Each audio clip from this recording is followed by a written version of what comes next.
The horse was dying. Clara Whitfield felt it in the animal's shuddering ribs as she pressed herself low against its neck. The mare had given her everything across the last 12 miles of mountain road, and now her breath came ragged wet, broken. Behind them, 3 riders moved through the October dark like shadows given purpose. Men sent by Cyrus Kane. Men who did not want her alive enough to answer questions. A rifle cracked somewhere in the trees. The shot went wide, but the sound alone made the mare stumble. Clara tasted copper in her mouth. She had bitten her tongue somewhere in the last mile and not noticed. Her auburn hair, torn free of its ribbon hours ago, whipped across her face like wet rope. Her green wool dress, the good one she had saved for church, was torn to the knee where a branch had caught her coming down off the ridge. Below in the valley floor, the lamps of Pine Ridge flickered like candles in a windy room. 2 miles, maybe 3. A second shot. The mare screamed. Clara felt the animal's whole frame collapse beneath her. And then she was rolling through the frost-stiff grass, over stones that tore at her shoulders down into a shallow draw, where she finally stopped moving. For a long second, the world was only the sound of her own breath and the cold, indifferent stars above her. She reached inside her torn bodice. The envelope was still there, folded damp with sweat but intact. A letter that could burn an empire to the ground. Clara rose to her knees, then to her feet. The colt at her hip was heavy, but her hand knew its weight now. 3 months ago, she had never held one. 3 months ago, she had been a miner's daughter pulling weeds from frozen dirt. Tonight, she was something else entirely. She raised the revolver toward the dark where the horsemen were coming, and somewhere deep in her chest, Clara remembered the voice of the man who had changed her life. If they ever come for you, you run toward me, not away. But Jasper was miles behind her on the road, riding hard through a dark he could not yet see through, and she could not know if he would reach her in time. The screen cuts to black, and a voice quiet and worn as old leather begins to speak. 3 months ago, I had never fired a gun. I had never known that a man could be both a lie and a salvation at the same time. This is the story of the stranger who came to my door one October night, and of the hidden valley that changed everything I thought I knew about the world. My name is Clara Whitfield, and this is how it began. The mist came down off the Rockies that morning the way it always did in October. Slow, heavy smelling of pine sap and wet stone. It rolled across the little settlement of Pine Ridge, Colorado territory, and settled into the low places where the miners' cabins squatted like tired animals. Clara Whitfield had been awake for an hour already. She knelt in the thin strip of garden behind the cabin, her knees soaked through the wool of her skirt, her hands red from the cold. Most of the vegetables had already given up.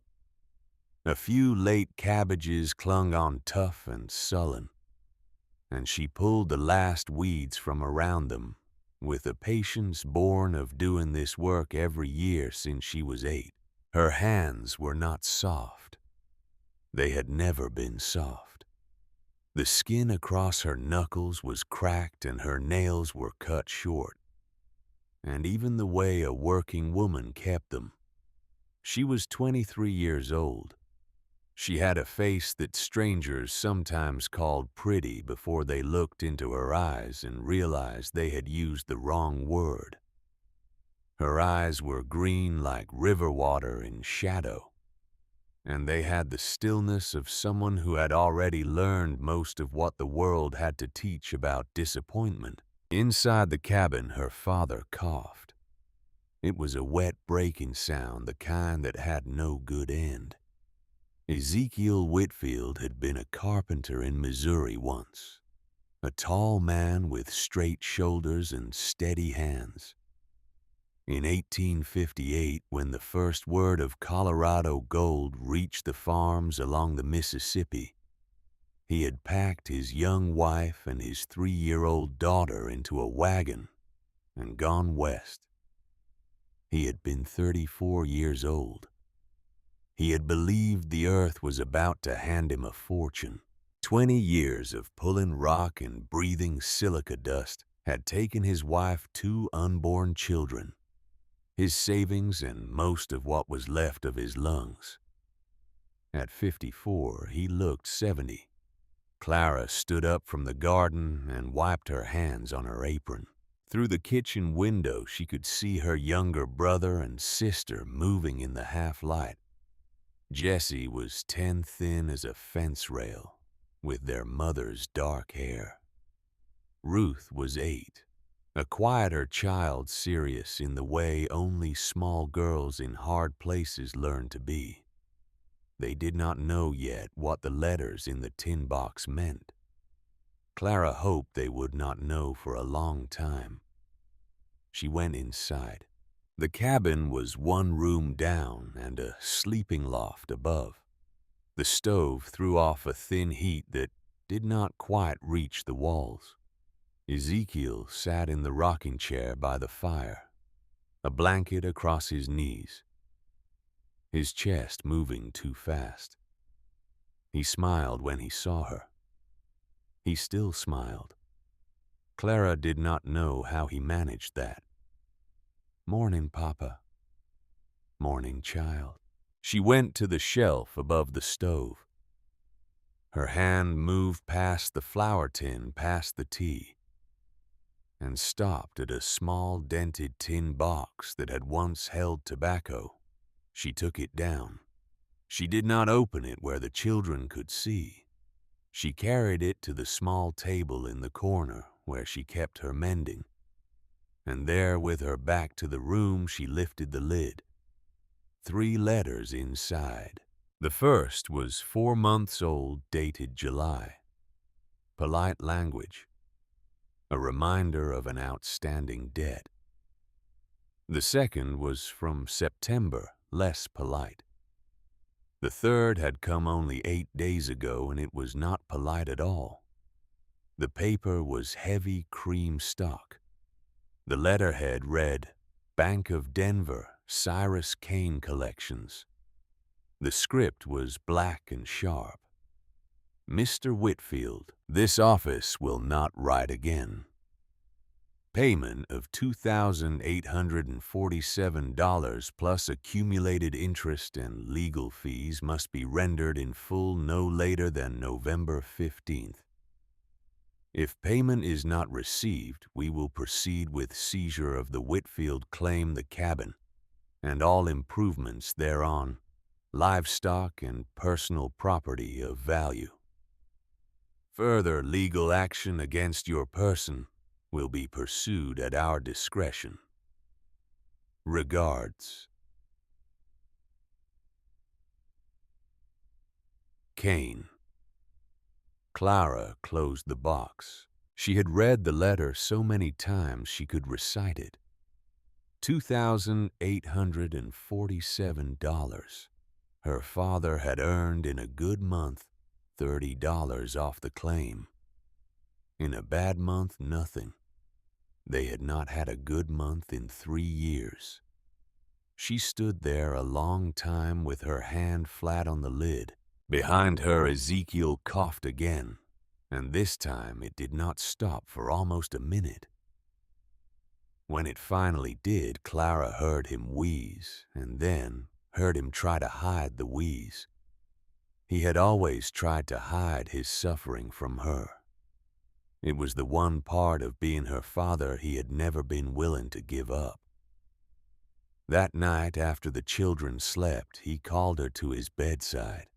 The lamp was low. His face in that yellow light looked like something made of candle wax.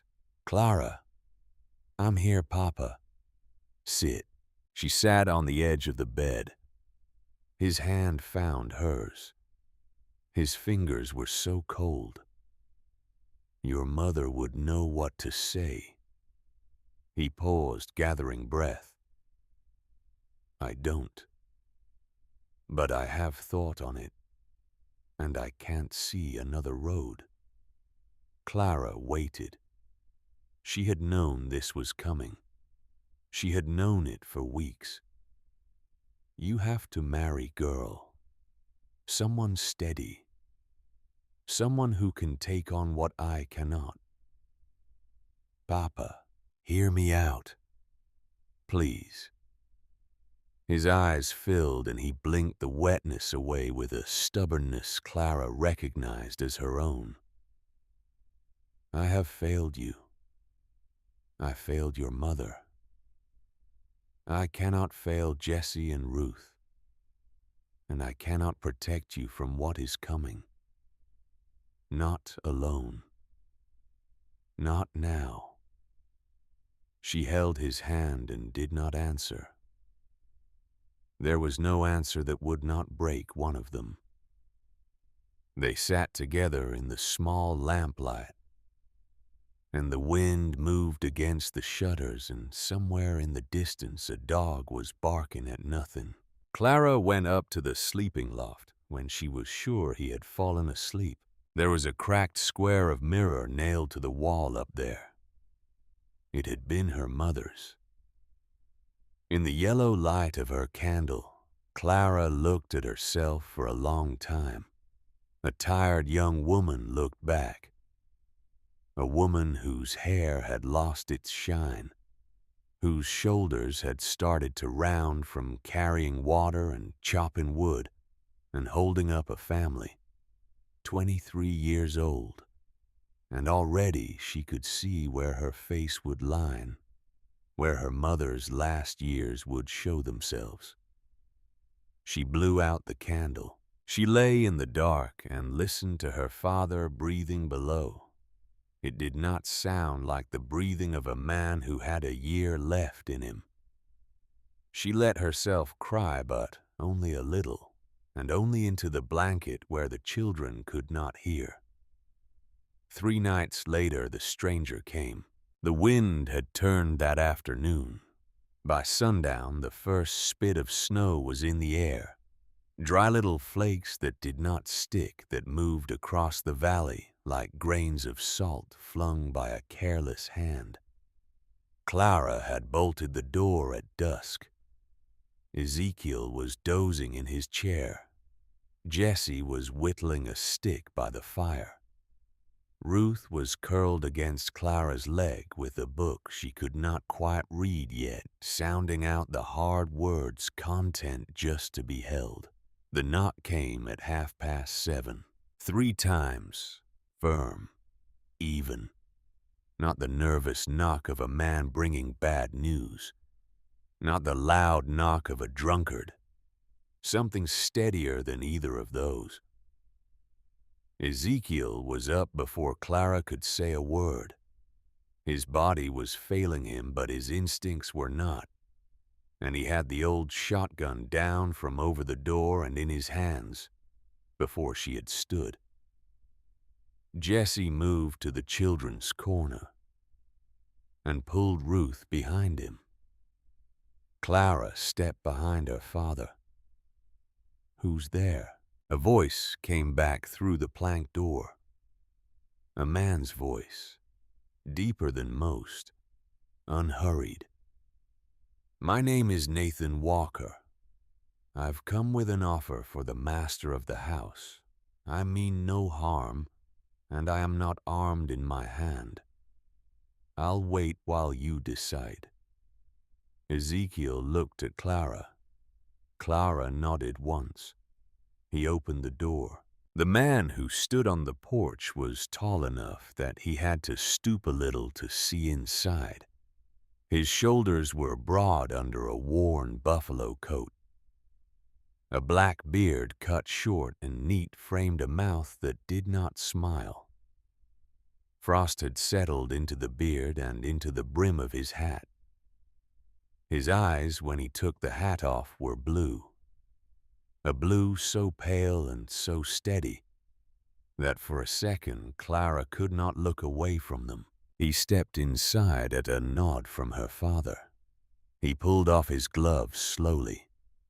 He did not look at Ruth or Jessie in a way that would frighten them, though. His gaze passed over them and registered everything. Clara understood watching him that this was a man who took the measure of a room before he took a seat in it. "Mr. Whitfield," he said, "I've heard of your situation. I am sorry for it." Ezekiel's jaw worked. "News travels. In these mountains always. What's your business, Mr. Walker?" The stranger turned his hat in his hands. Once, a small gesture. "I'd like to marry your daughter." The cabin went still. Clara felt heat rise into her face and then drain away. Jessie stopped whittling. Ruth, sensing the change in the room, pressed her face into Clara's hip and did not move. Ezekiel's voice, when it came, was quiet. "You come into a man's home and speak like that to him, without a word of courtship, without a day's acquaintance with the girl. I apologize for the manner of it. I do not have the luxury of long courting, and you do not have the luxury of waiting. I thought plain speech would honor you more than hollow manners. And what would you want with her?" The stranger looked at Clara then, not in the way men sometimes looked at women, not weighing her beauty or her youth. He looked at her the way a man looks at the only light in a long, dark room. A wife, not an ornament. A partner. She's 23 years old. She's never been off this mountain but once. I watched her at the general store last month. She argued the price of a sack of flour with Mr. Henderson for near on 10 minutes. She won. A pause. The faintest line at the corner of his mouth that almost became a smile. "I need a woman who can stand in a wind, Mr. Whitfield.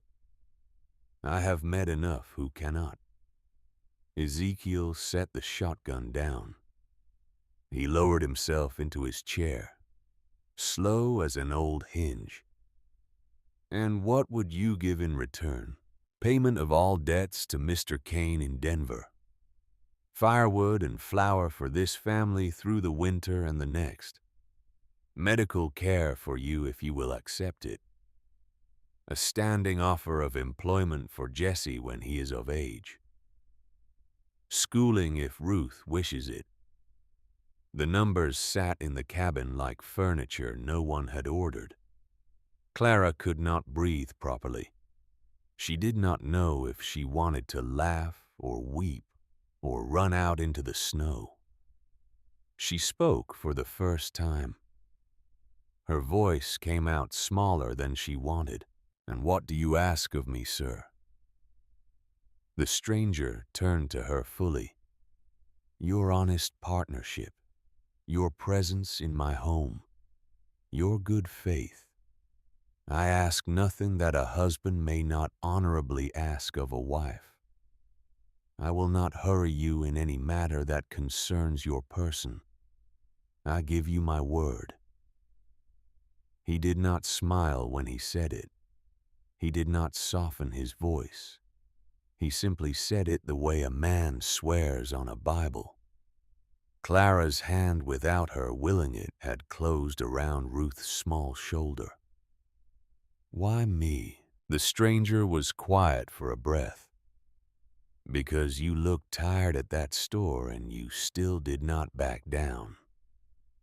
Because the woman who does not back down when she is tired is the one a man wants beside him when the hard years come.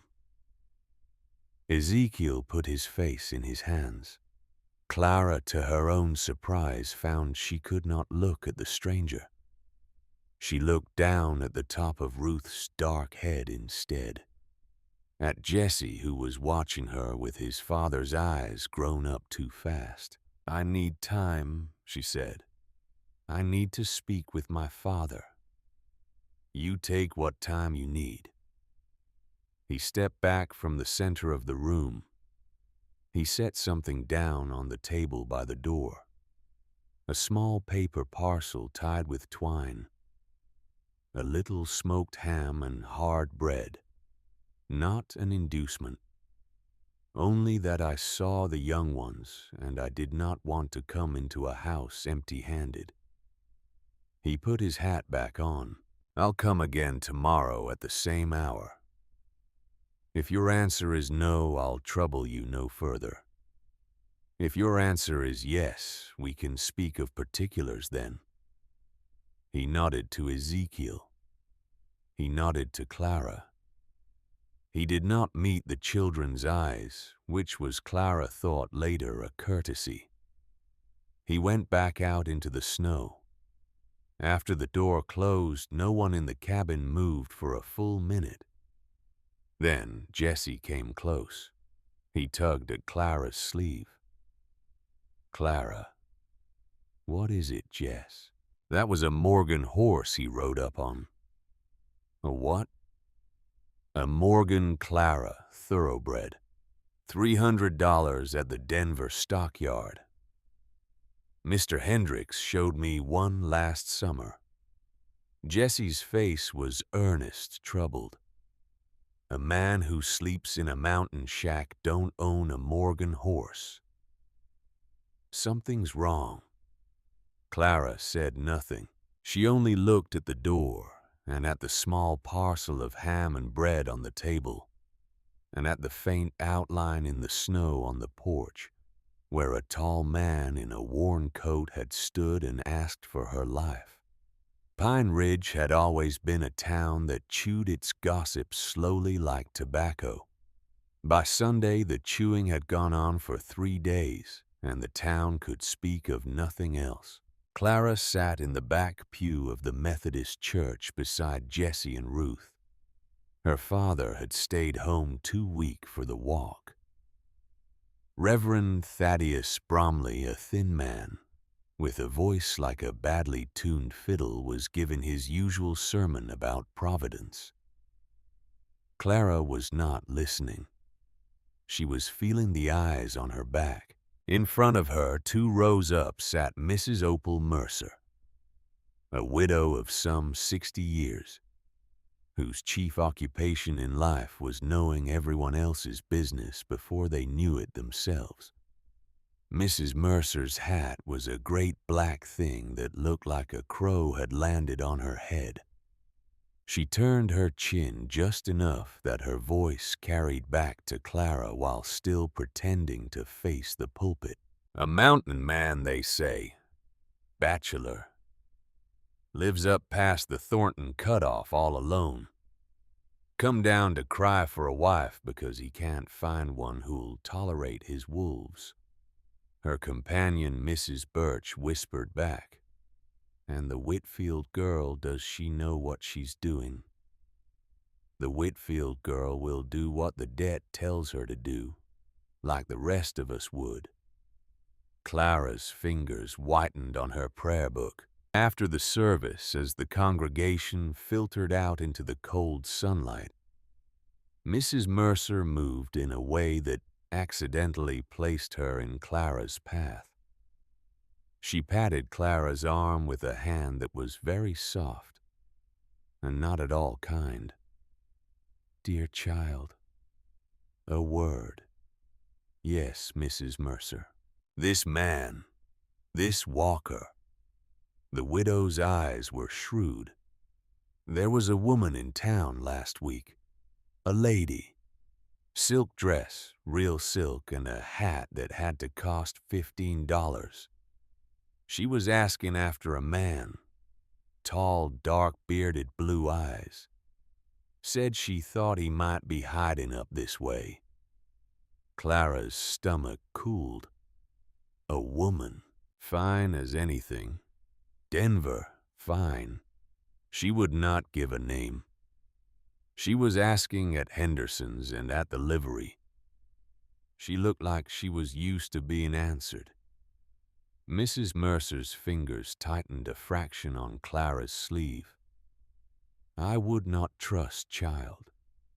Whoever that man on your porch is, I do not think his name is Nathan Walker.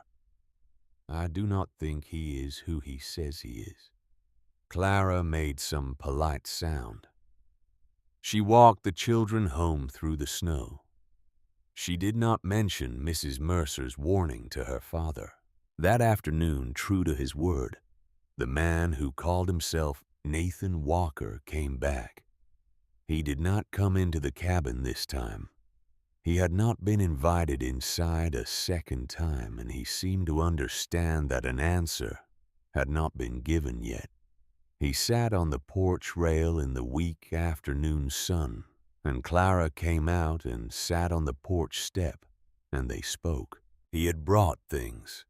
A small tin of real tea from Denver, a skein of blue wool for Ruth, a pocket knife small and decent for Jessie, who had accepted it with eyes too wide to hide.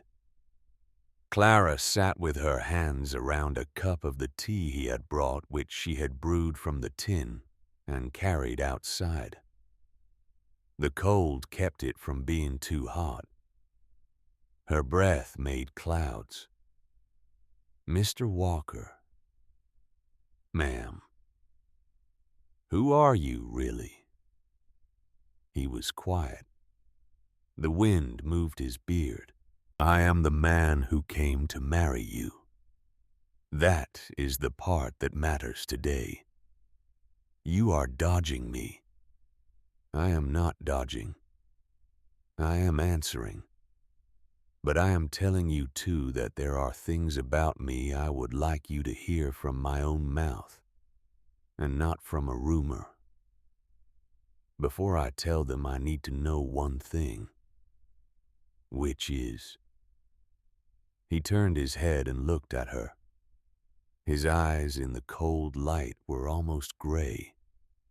I need to know if a woman can look at a man and see him, not his pocket, not his horse, him.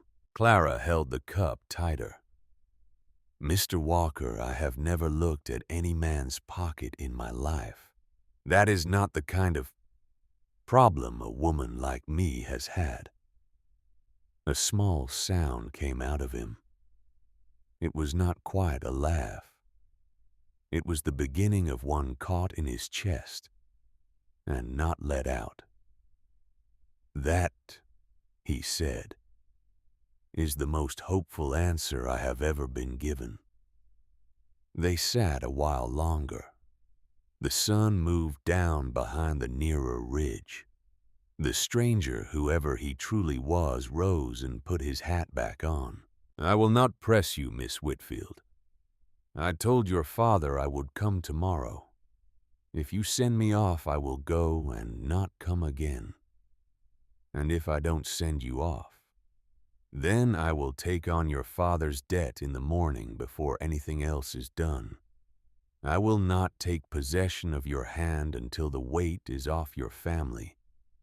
You will know when you speak your vow that you are not paying for it. You are only standing in it. Clara did not answer. She did not trust her voice. He tipped his hat to her and he went. The weight began to come off her chest very slightly as she watched him ride down the trail.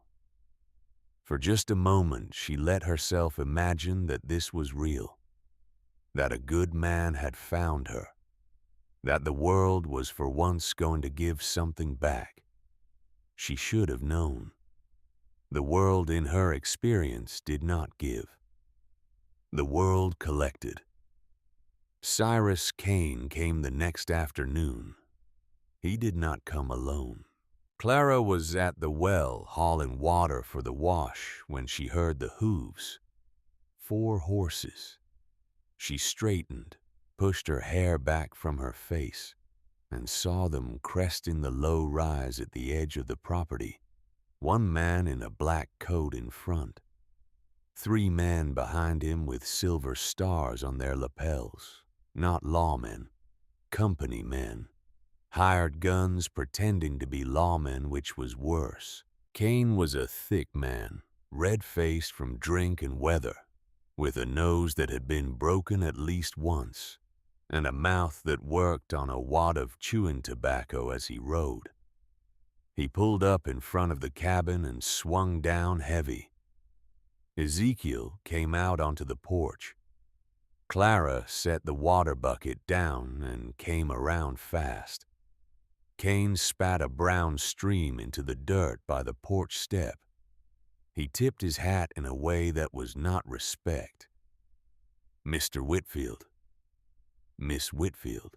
Mr. Kane. Ezekiel's voice was low. I have until the 15th. The terms have changed. Kane reached into his coat and drew out a folded document on thick paper. He did not unfold it. He held it the way a man holds a knife before he decides whether to use it. Your debt has accrued certain additional costs, legal fees, collection fees, interest compounded as per the original instrument.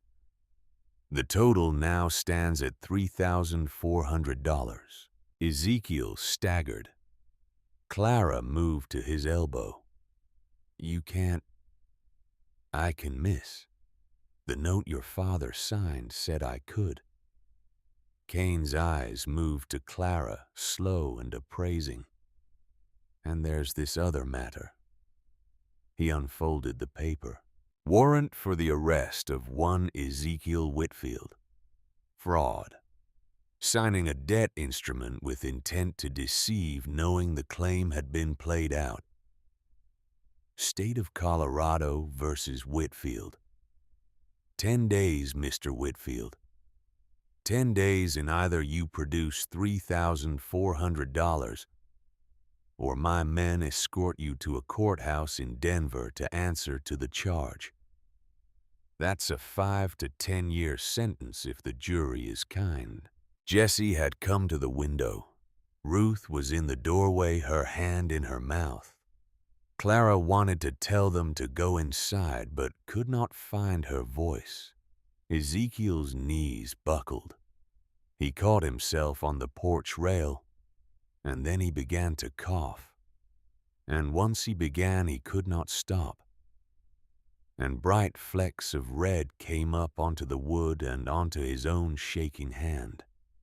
Kane watched him without pity. Then he looked at Clara. Miss Whitfield, you are a handsome young woman. There are options available to a girl like you in Denver. I know some gentlemen who would be willing to help your father in exchange for certain considerations. I can make an introduction. Clara did not remember standing up straighter. She only knew that she was. Her hand found the porch rail. The wood under her fingers was warm from where her father had bled on it. Get off my property, Mr. Kane. Your property. He laughed.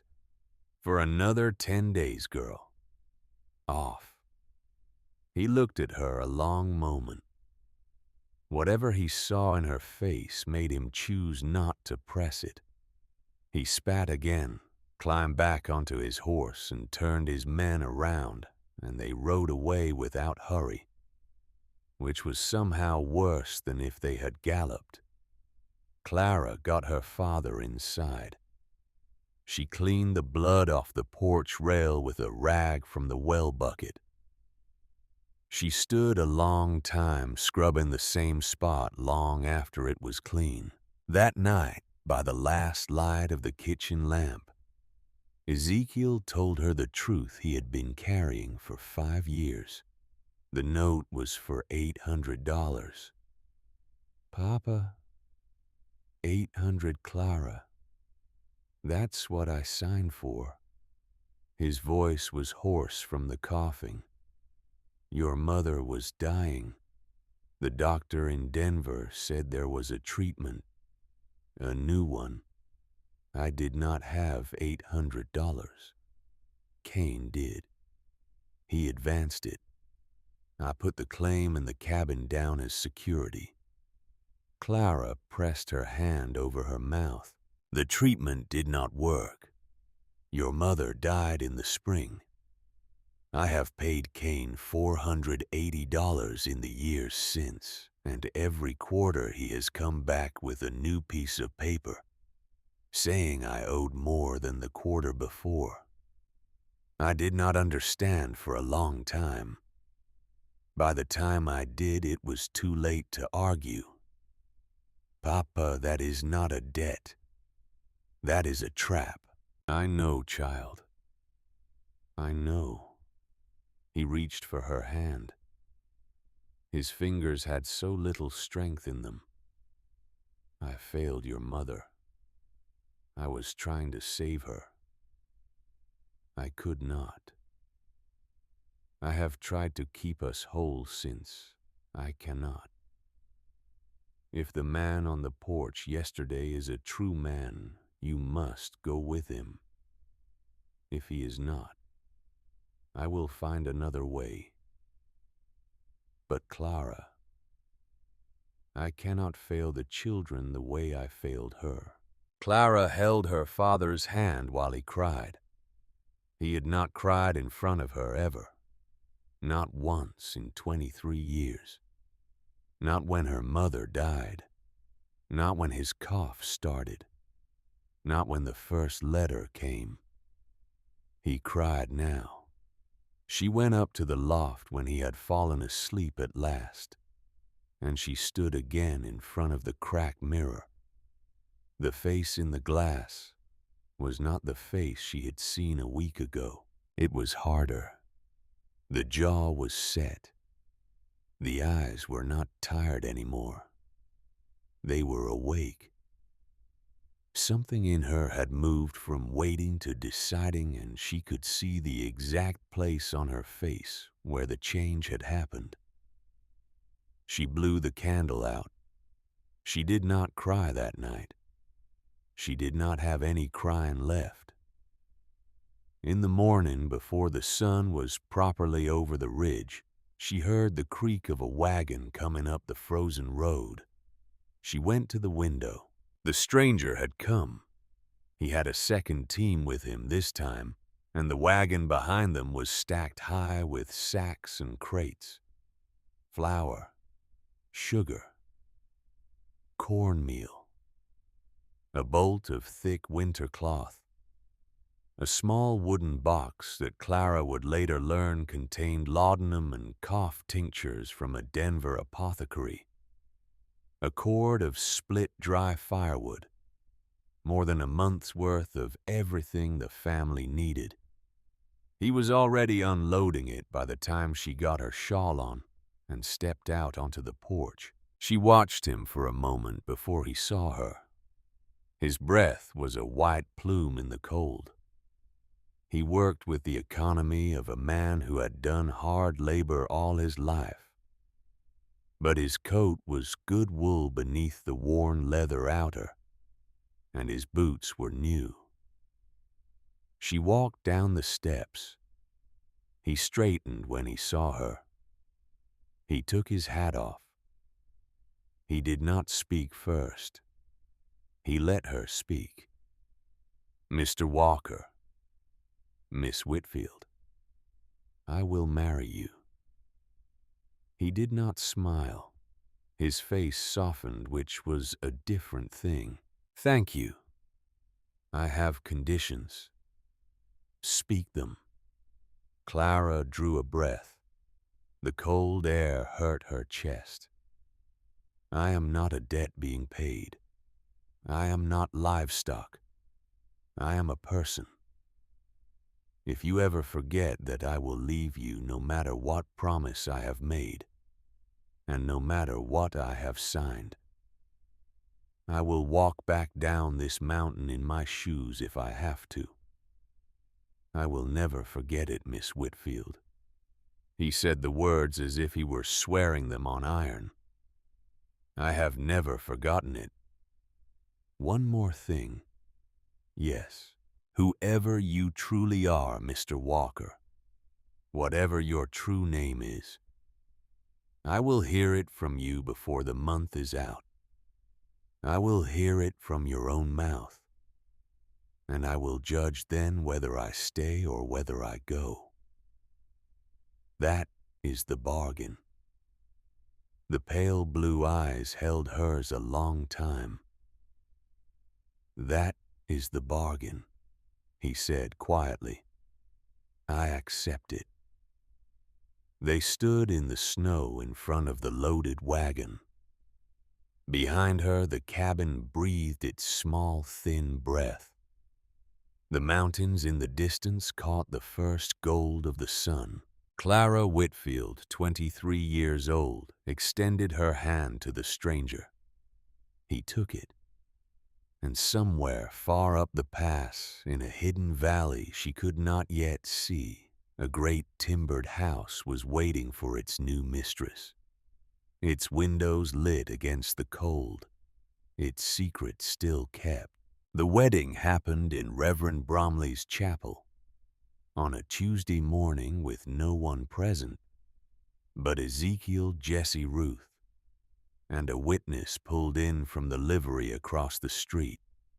Clara wore her mother's good dress, which had been packed in a trunk for 15 years and still smelled faintly of lavender and cedar. The stranger wore a clean black coat she had not seen before. The Reverend read the words quickly as though he understood that this was a transaction dressed as a sacrament and did not want to linger over the fiction. When it was done, he put a simple gold band on Clara's finger. It fit. She looked at him. He did not meet her eye. He was looking at the ring on her hand as though he were looking at a map of a country he had been trying to reach for a long time. Outside the chapel, Ezekiel held his daughter for a long moment. His whole body was shaking. "If he hurts you," her father whispered against her hair, "you write to me. I am weak, Clara, but I still own a rifle. And a father does not need to be strong to use one." "He will not hurt me, Papa. You do not know that." "No," Clara said, "but I know you would come, and that is enough for today." She kissed Jesse on the forehead. She knelt and held Ruth for a full minute, long enough that Ruth began to squirm because Ruth did not yet understand what it meant to say goodbye. Clara did not cry. She had decided sometime in the night that she would not cry in front of the children, and she did not. She climbed up onto the wagon seat beside her new husband. He clicked to the horses. The cabin grew small behind them, and smaller. And then the trail bent around a stand of aspen, and it was gone entirely. And Clara Whitfield, now Clara Walker, rode into the high country beside a man whose real name she did not yet know. The road climbed for 3 days. The air thinned. The pines grew darker and closer. By the second afternoon, patches of old snow lay in the shaded places, and by the third morning the world had gone white from the high passes down into the valleys. The stranger spoke little. He pointed out the names of mountains when Clara asked.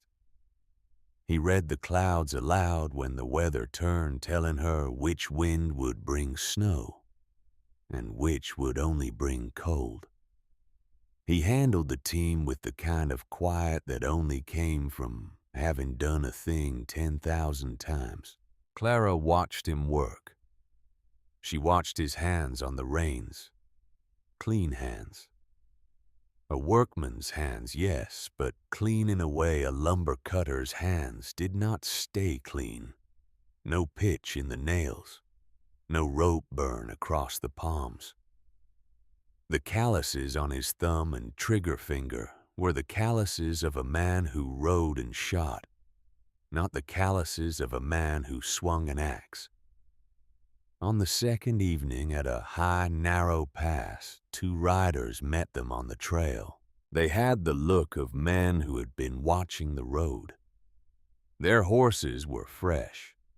Their rifles were slung across their saddles with the ease of men who carried rifles every day. The stranger pulled up. The riders came alongside. "Everything in order, sir."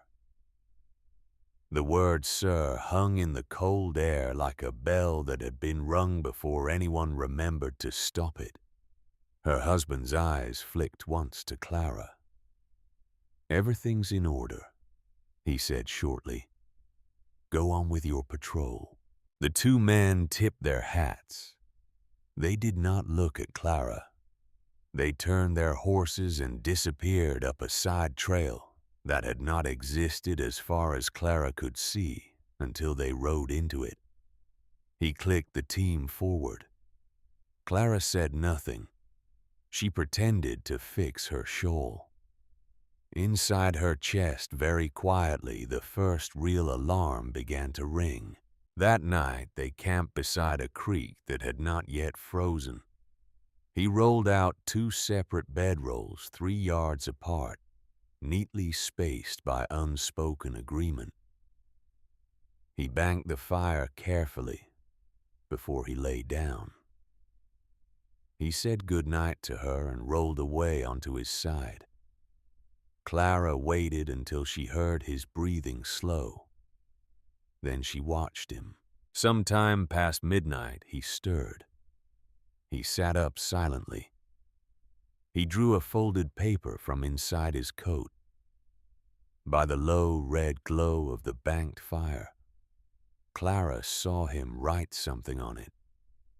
Fold it and seal it with hot wax from a small stick he kept in his kit. The wax was dark red.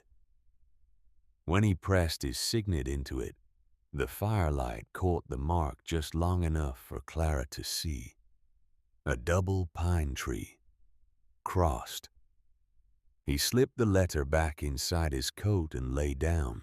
Clara closed her eyes. She did not sleep for a long time. Late on the third day, the road widened. They passed through a gate built of heavy, square timber, standing between two stone posts at the narrow mouth of a draw. Two men stood at the gate. They were not uniformed. They were not soldiers.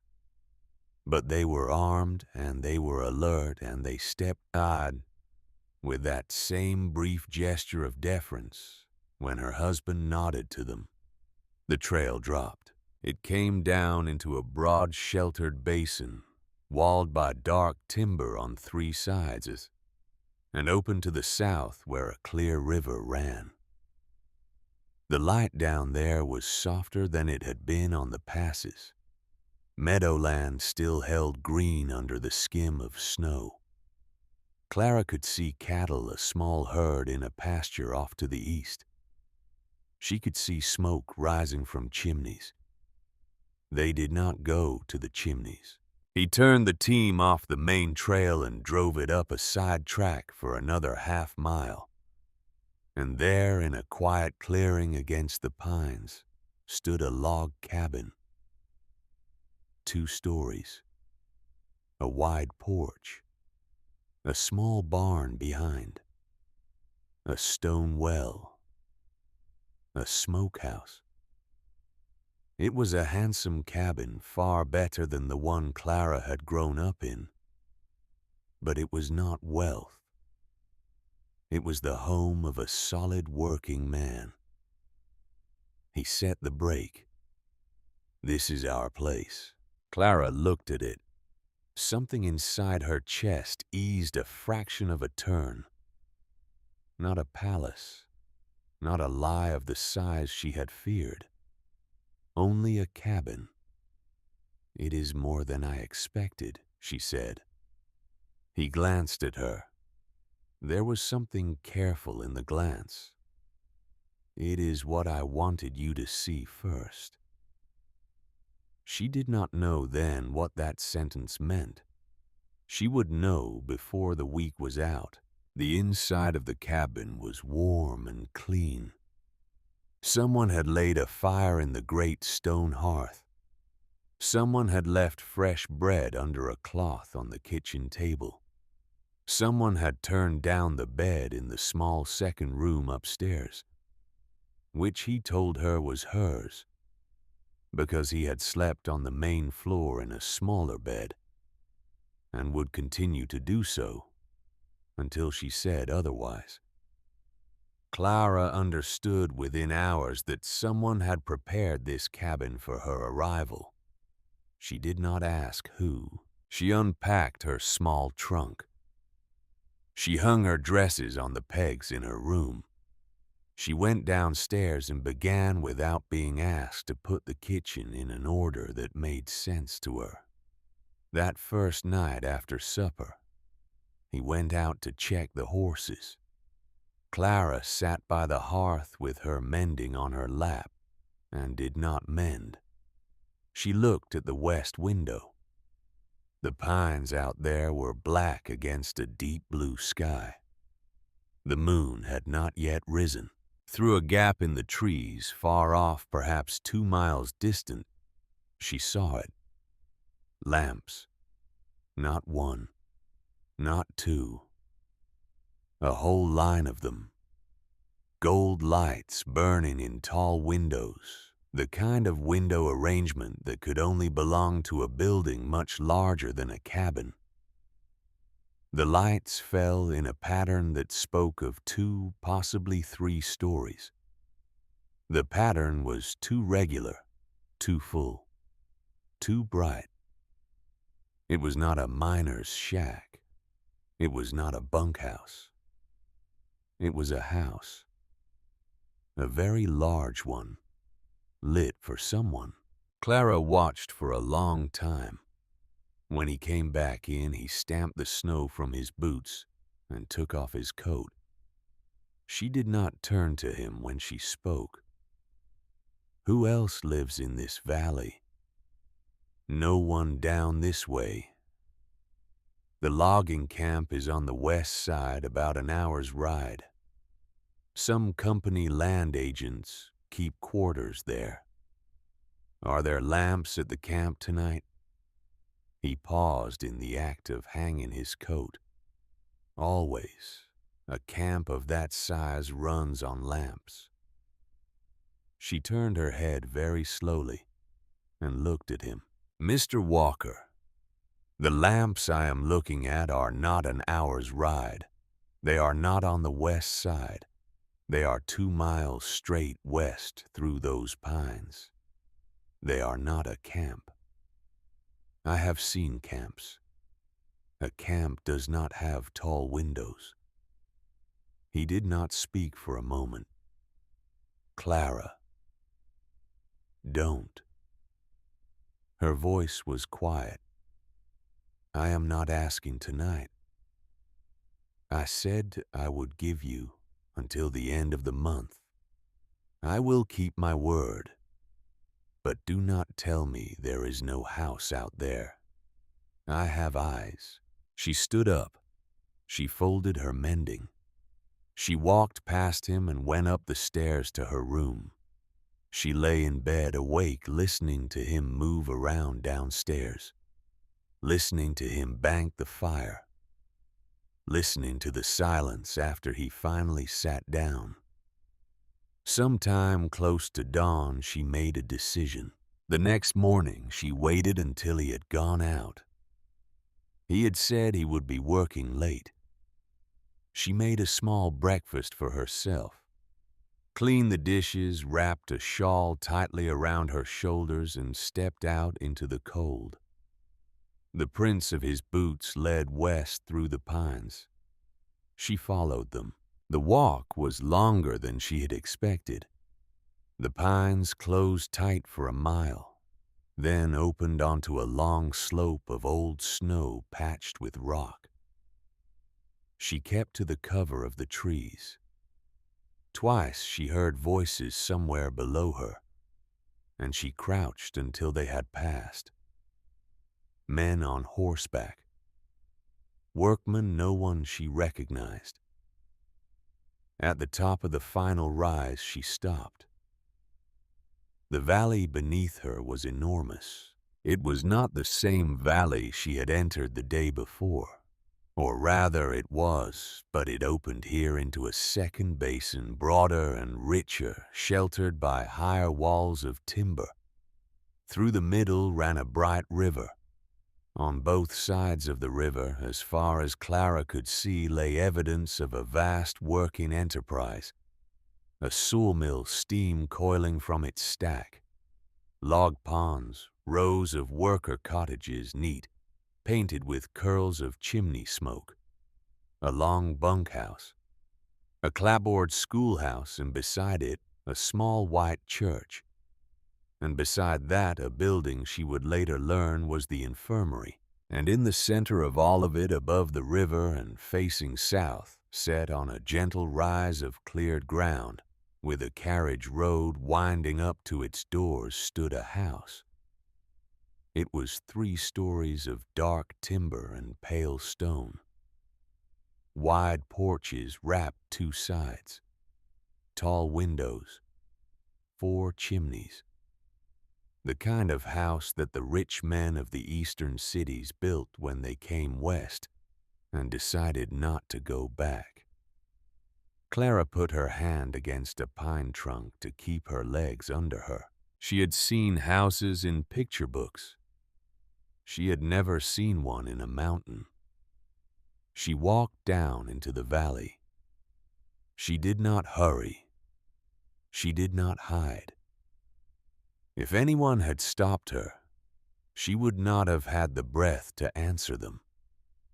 No one stopped her. A few men looked at her curiously. One old man carrying a bucket tipped his hat as though she were someone he had been expecting. She reached the wide front steps of the great house. She stood at the bottom of them for a long time. Then she climbed. The front door was not locked. She pushed it open. The entry was a great paneled hall with a staircase that rose and turned against a wall of cut stone. A fire was burning in a hearth large enough to stand inside. The floor was polished pine, darkened with wax. A crystal lamp hung from a chain. Somewhere in the house a clock was ticking. A woman in a crisp gray dress came hurrying from a side passage. She was perhaps 50 spare with iron hair pinned back. She stopped at the sight of Clara and went pale. Oh, a small sound. Oh, madam, Mrs. Thornton, we were not expecting you today. Mr. Thornton did not say. Clara's hand closed on the newel post of the staircase for balance. What did you call me? The woman blinked. Mrs. Thornton, madam, I am so sorry Where is he? In his study, madam. The door at the end of the hall on the right. Madam, shall I take your shawl? Clara walked past her. The house had a smell. Beeswax, wood smoke, good leather. Something like the smell of a library. She walked the length of the hall with its dark panels and its oil paintings of mountains, and she stopped at a door of heavy oak and she pushed it open. He was at a great desk. The desk was covered in papers, ledgers, a wax seal on an arm mount, maps with colored pins. He was holding a pen and he had been writing, and he looked up when the door swung open, and every bit of color left his face at once. Clara walked to the desk. She set something down on the ledger in front of him. It was the gold pocket watch she had found in his cabin, tucked under a folded shirt 3 days ago and said nothing about. She had carried it up here in her apron pocket. The engraving caught the firelight. For my son on his 21st birthday. With pride, E. Thornton. Nathan Walker, Clara said. Or is it something else I have not heard yet? He set the pen down, very carefully. He did not try to stand. Clara, whose house is this? Mine. What is your name? Jasper. Jasper Walker Thornton. Walker is my mother's family. I gave you her name because I could not give you mine, not yet. Nathan is my middle name. I have not lied about a syllable of what I call myself, but I have lied about the shape of it, and I will not pretend otherwise. Oh, you have not lied about the syllables. Her voice was rising and she made herself bring it back down. Only about everything else. Only about the whole shape of your life. Only about what I thought I was doing when I stood in that chapel. Please sit. I will not sit. Tell me the rest. He drew a long breath. My father was Edward Thornton. He founded Thornton Timber Company. He built this house in this valley. He died 2 years ago. I inherited the business, the land, all of it. 80,000 acres of timber. 300 men under wage. A contract book I do not yet fully understand. And a board of directors in Denver who regard me as a boy. And you lived in a one-room cabin down the draw. No, that cabin is for working men who visit the upper pass. I had it prepared for you. I wanted you to see something small first. I wanted you to meet me as a man, not as this. He gestured vaguely at the room with its leather chairs and its bookshelves and its wall of windows looking out over a valley he owned. Clara pressed her hand to her mouth, then dropped it. Why Jasper? She had used his true name. She heard it come out of her own mouth and was surprised by it, because for 3 years every woman who has come within 20 feet of me has come to look at thee. His own voice rose now. He rose with it, and he came around the desk, not to reach for her, but only to face her properly. 2 of them were spies for my competitors. One tried in my own parlor to arrange a situation that would force a marriage. The one in June last year was sent by my aunt. I am not asking you to pity any of that. I am telling you why. You are telling me you could not find an honest woman in Denver, so you decided to buy one from a miner's cabin. I did not buy you. You paid $3,400 for me, Jasper. I paid the debt. I did not pay for you. The debt would have been paid whether you had said yes to me or no. That was my first promise to your father, and I would have kept it either way. Clara turned from him. She put her hands on the edge of the desk. She was not crying. She had not cried in front of him. and she did not intend to begin. But something was cracking in her chest slowly, the way river ice cracks on a winter night. I was proud, Jasper. I know. I was proud that I was walking into the fire for my family. That was the one thing I had. That I was giving up my life so that Jesse and Ruth could keep theirs. And you have taken that from me. Because now I am only a woman who married up a woman who got lucky. A woman who had the good sense to take the rich man when he came. That is all I am now. You have stolen the only noble thing I was. He did not speak. The silence lasted a long time. When she turned back to him, his face had changed. The steadiness had gone out of it. There was a kind of grief there that she had not expected to see. Clara, if you want to leave, I will have a team ready at first light. You will keep the debt paid. I will settle an income on your father that will last his life. You will not be held to any vow you made without full knowledge. That is your right. I understand it. She looked at him. He meant it. And something about that he meant it fully without bargaining, without trying to keep her by weight of obligation, was the thing that held her in the room. I am not leaving today, she said at last. But I am not your wife today either. I will stay in this house. I will sleep in my own room. You will sleep in yours.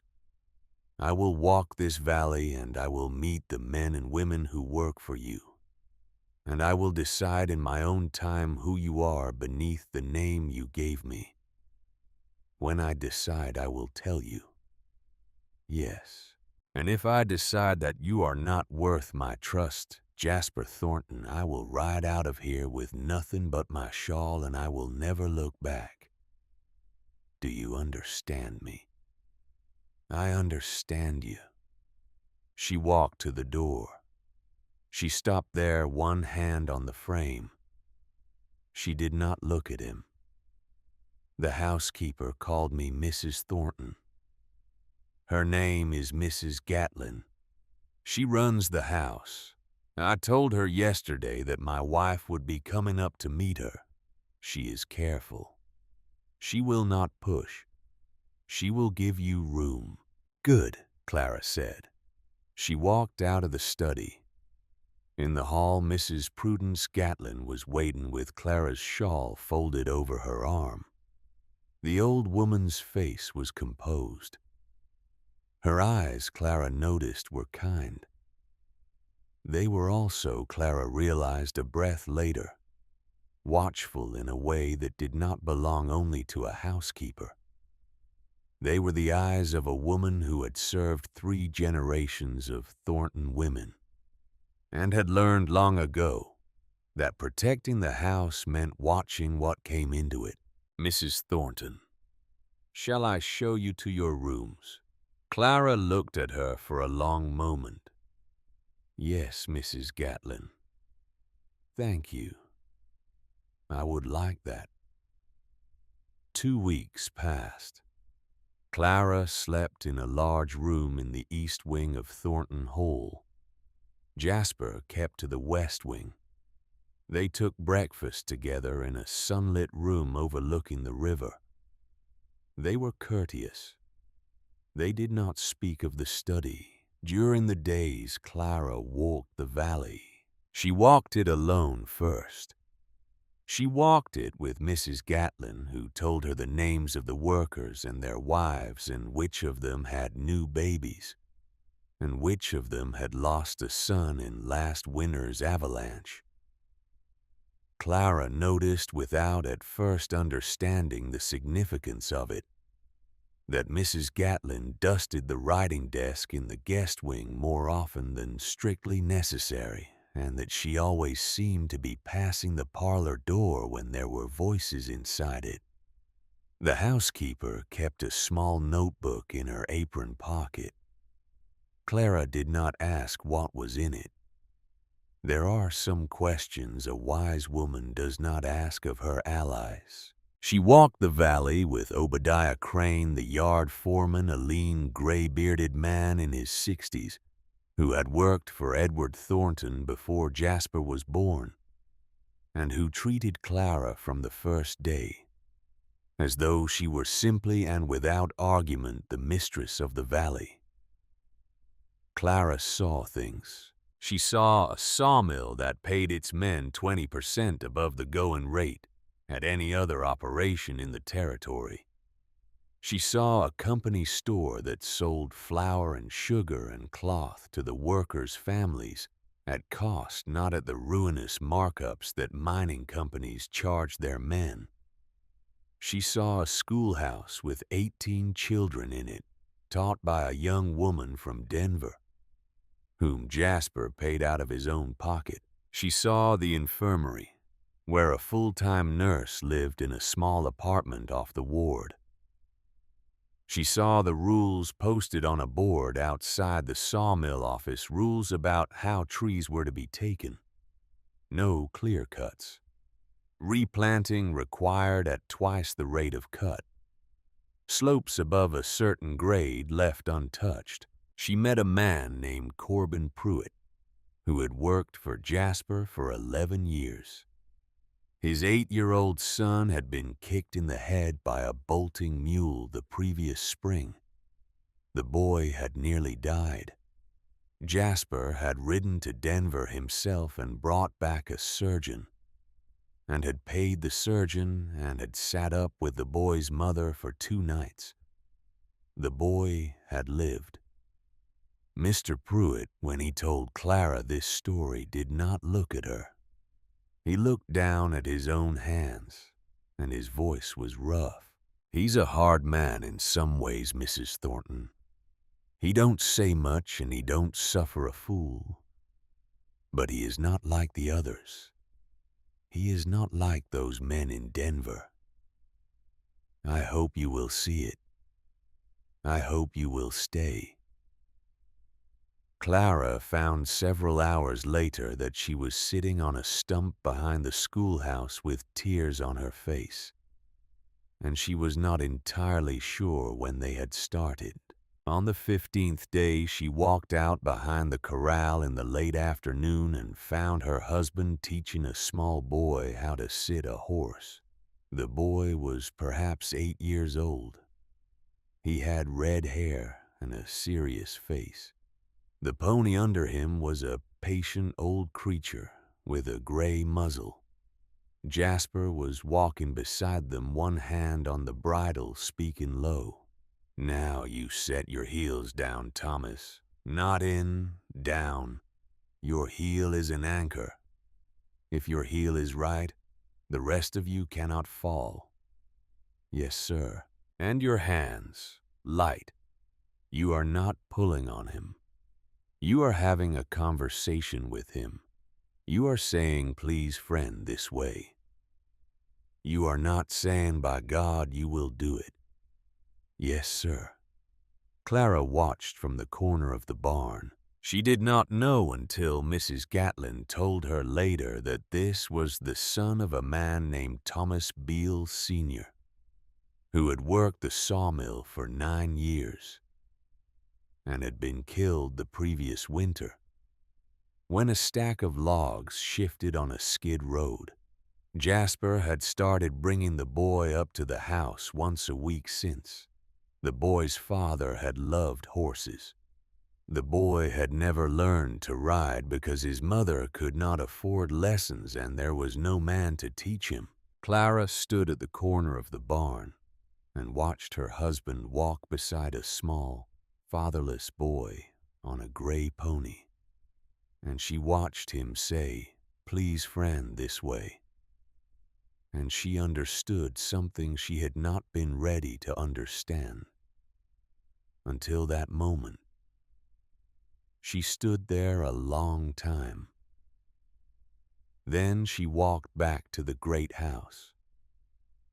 She did not say anything to Jasper that night, but the shell around her heart, the shell she had built very carefully in the study 2 weeks before, began very quietly to crack. It was late in November when Augusta Thornton arrived. She came without warning in a lacquered black coach drawn by 4 matched bays, with 2 riders ahead of her and 2 behind. She brought with her 2 men. One was a banker named Silas Grayson from New York. The other was a judge, his narrow gray eyes set in a narrow gray face, a man called Edmund Fairfax. Clara was in the front hall with Mrs. Gatlin when the coach pulled up. Mrs. Gatlin went pale. Mrs. Gatlin did not pale easily. Clara noted this. She noted, too, that Mrs. Gatlin's hand slipped without seeming to into the pocket where the small notebook lived. Augusta Thornton stepped down from the coach without taking the offered hand of either of her companions. She was 52. She was dressed in black silk, heavy and expensive, with a short cape of gray fur. Her hair was pinned so tightly it must have hurt. Her eyes were the color of cold fog. She swept up the steps of the great house and through the open door, and her eyes fell on Clara. She looked at her the way a woman looks at something on her boot. "Well," Augusta said, "so this is what he has chosen." Jasper had come from the back of the house. He did not embrace his aunt. He did not offer his cheek. He stopped 6 feet from her and inclined his head once, with a coldness Clara had not seen in him before. "Aunt, nephew, introduce me. Clara, this is my father's sister, Mrs. Augusta Thornton. Aunt Augusta, my wife, Clara." Augusta did not offer her hand. A miner's daughter, from one of those little places down at the foot of the pass. What was it called, Silas? Pine Ridge, madam. Pine Ridge. Augusta said the name the way a person might say Rabbit Hutch. "I am sure it is charming in its way." Clara met her eyes. "It is not especially charming," she said evenly, "but it raised me." The faintest line appeared between Augusta's brows. She had come expecting to find a frightened girl. She turned to her nephew without pursuing it. "We will speak at dinner. There are matters of business." At dinner she struck. She asked Clara whether she had studied French, whether she was acquainted with the Vanderbilts, whether her father was a member of any Masonic order, whether she rode side saddle, whether she played the piano. Clara answered each question with a plain no, delivered without apology. Between questions, Augusta ate delicately and watched her nephew the way a cat watches a doorway. Over the roast, Silas Grayson laid the matter out. The Thornton Timber Company was being invited to bid on a $2.5 million contract to supply tie timber and bridging lumber for a new Union Pacific route from Denver to Salt Lake City. The Eastern investors who would finance the Thornton expansion had requirements. One of those requirements was the social suitability of the company's leadership. A wife, it was explained, was expected to be an asset in Denver society. An introduction, a hostess, a face. Augusta folded her hands. "Now, Clara, be a practical woman. There is no shame in any of this.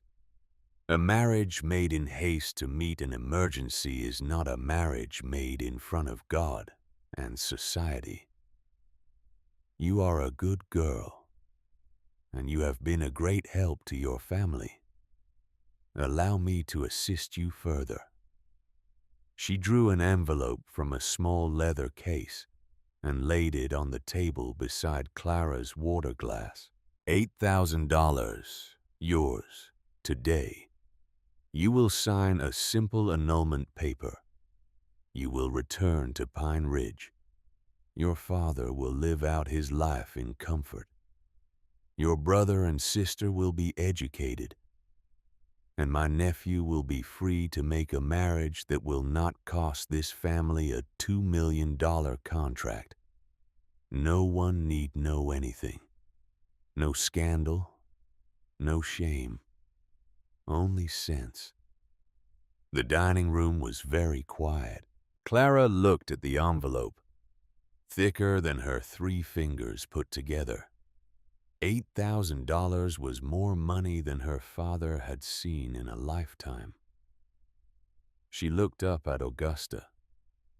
"Mrs. Thornton, I sold myself once in a Pine Ridge chapel because I believed my family was going to be destroyed if I did not. I will not sell myself a second time to soothe your vanity.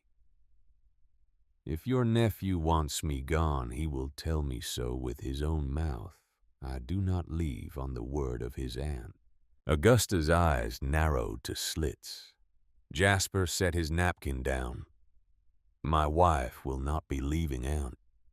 If you cannot accept that your coach is still in the yard."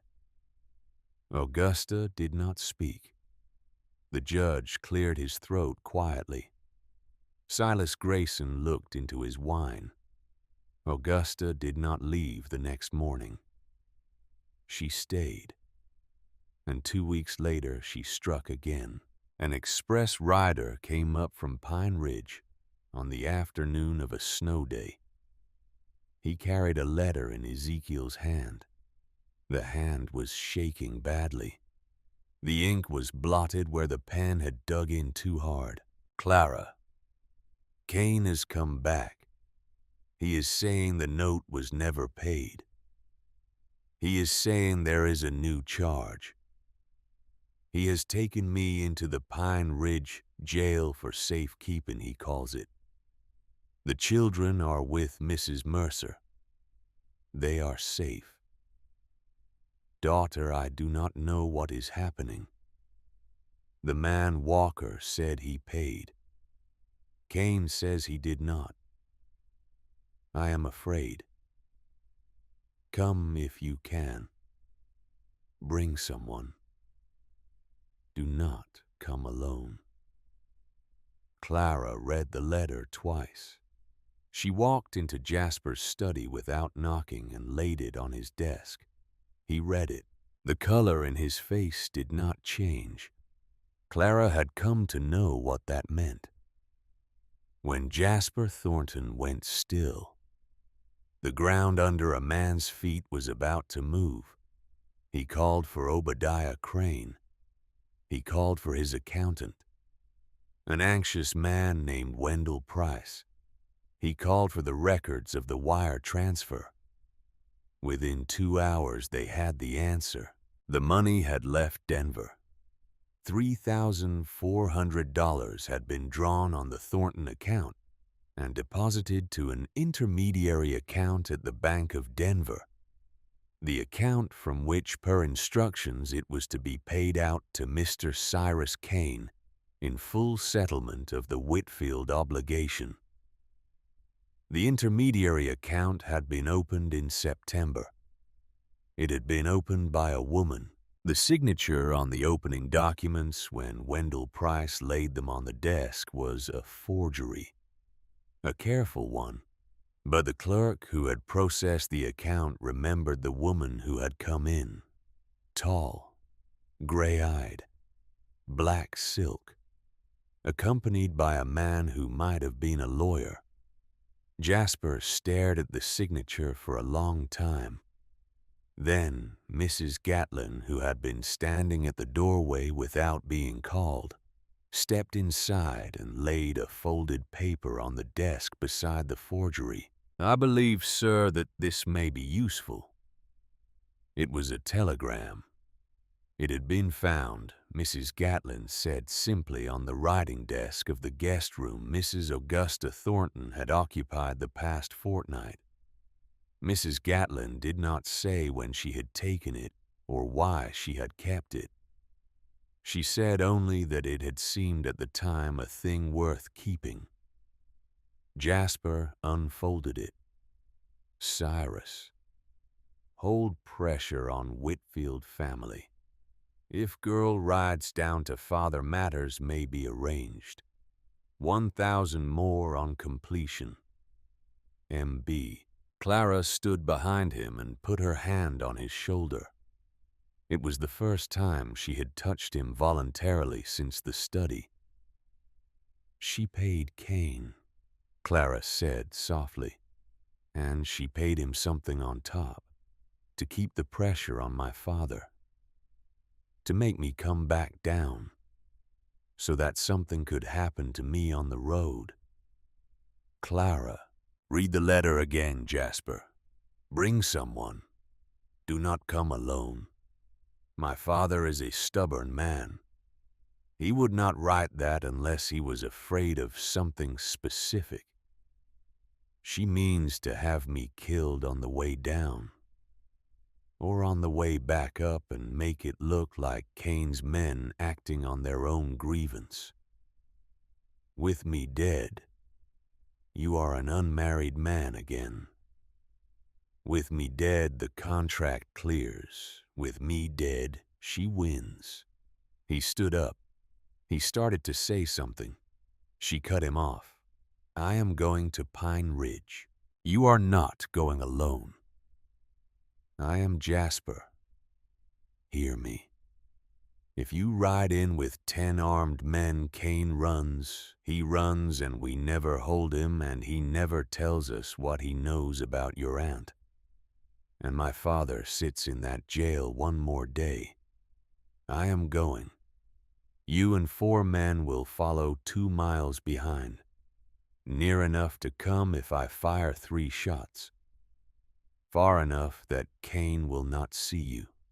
Clara, for God's sake, you married a woman who does not back down when she is tired, did you not?" He looked at her a long moment. Then he took down from a locked cabinet a Colt revolver in a plain oiled holster. He spent the rest of that day and the next 2 days teaching her how to use it. She learned faster than he had expected. Perhaps because she had shot foxes and a wolf off her father's hens since she was 12 years old, with an old single-shot rifle, and the principle was not so different. Perhaps because she had finally fully made up her mind about something. The night before she rode, Jasper came to her door. He did not come in. He held out his hand. In his palm lay an oval silver locket on a fine silver chain. This was my mother's. She wore it the year she married my father. My father had lost everything in a bad contract, and she believed in him anyway. She was 22. She was until you the bravest woman I had ever known. Clara took the locket. Her hand shook once and then steadied. She put it around her neck. "I will bring it back to you, Jasper. Bring yourself back. The locket is silver. You are not." She rode out at dawn. The valley fell behind her. The great house dwindled to a dark shape on its rise. The guards at the gate tipped their hats, and one of them, a man she had come to know by name, said, "God ride with you, Mrs. Thornton. Clara Whitfield." Thornton, 23 years old, carried a silver locket, a Colt revolver, and a folded telegram that could hang her husband's aunt for attempted murder.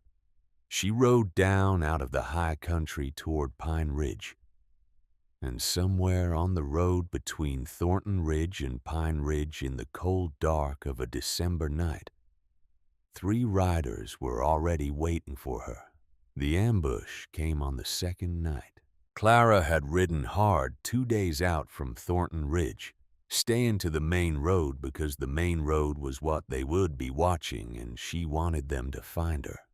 She had slept 4 hours in a cold camp off the trail eating dried beef and bread and was back in the saddle before dawn. By sundown of the second day, she was an hour out of Pine Ridge.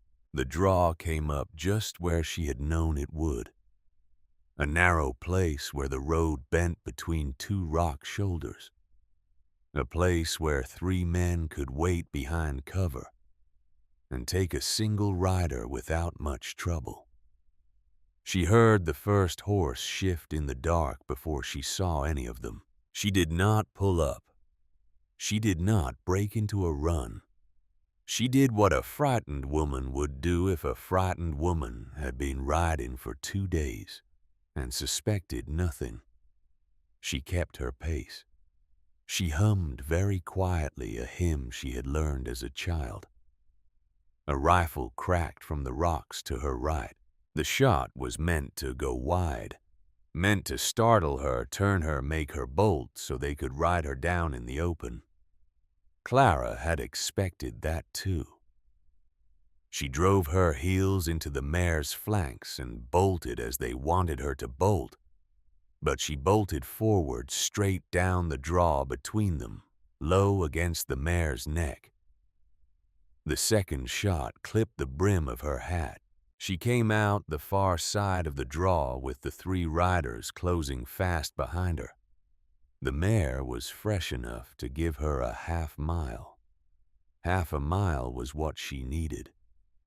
On the long, straight stretch beyond the draw, she reached back, drew the Colt from the holster at her hip, and fired 3 spaced shots into the air above her head. 3 shots. The signal. Somewhere 2 miles behind her at the top of a ridge where he had been holding since the sun went down, Jasper Thornton was already moving. The mare faltered. A bullet had found her. Clara felt it through the saddle as a sudden drag, as a hitch in the animal's stride that could not be unhitched. She knew what was coming. She kicked her left boot free of the stirrup, then her right, and when the mare went down, she rolled clear of the fall through frost-stiff grass, over stone that tore at her shoulder and hip. She came up on one knee in a shallow draw. The 3 riders were coming. She had 3 bullets left in the Colt. The first rider crested the lip of the draw at a full gallop, silhouetted against the last gray of the western sky. Clara braced her wrist on her left forearm, the way Jasper had shown her, breathed out and fired once. The rider went sideways out of his saddle. The other 2 reined up hard. In that half second of their hesitation, Clara heard what she had been praying to hear. Hoofbeats coming fast from the west. 4 horses at least moving at a dead run. A man's voice, her husband's voice, shouting into the dark. Down! Put them down! She heard a rifle, not hers. Jasper's. One of the riders spun his horse and broke for the tree line. The third threw his rifle into the dirt and raised both hands above his head, and Clara still on one knee with the Colt steady.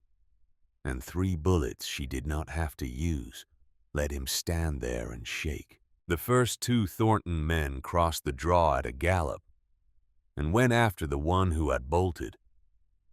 Jasper swung down off his horse almost before it had stopped moving. He came to her in 3 strides and pulled her up, both hands on her upper arms, looking at her face, at her shoulder.